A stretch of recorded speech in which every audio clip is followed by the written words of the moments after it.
Básicamente estoy aprendiendo lo que es la vida del trabajador, el esfuerzo que requiere venir todos los días a trabajar con un horario constante. Ha sido una experiencia que con EDEM hasta el momento no habíamos tenido otras muchas y con otras universidades, con EDEM no.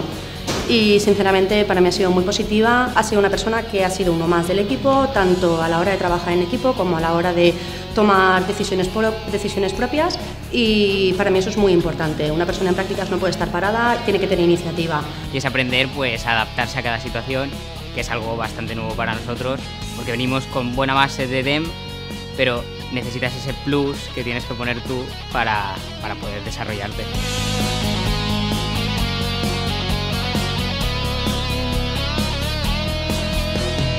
Fundamentalmente los valores que me han inculcado en EDEM, que es el esfuerzo y el mejorar todos los días. O sea, esos valores los considero fundamentales, y también el trabajo en equipo. Me he dado cuenta que sin trabajo en equipo no se consigue ningún objetivo.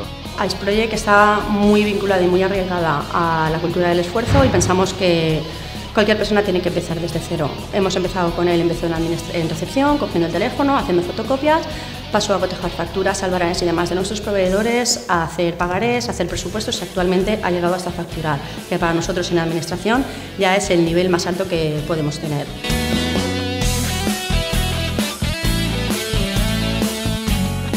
Una de las razones por las que yo elegí EDEM es por el tema de las prácticas en las empresas, porque lo considero fundamental para mí. Lo que me he dado cuenta aquí es que puedes haber estudiado mucho y puedes haber sacado muy buenas notas, pero si no lo has aplicado nunca, no vas a ser capaz de salir adelante en la vida. Entonces, el tener prácticas todos los años es el elemento diferenciador de EDEM, y por lo que volvería a elegir EDEM otra vez como universidad. Desde hace unos años, Ice Project y EDEM tiene una vinculación. Creemos que hacía falta una universidad o una escuela de empresarios en la Comunidad Valenciana del talante que es EDEM, y lo haremos siempre que EDEM nos necesite.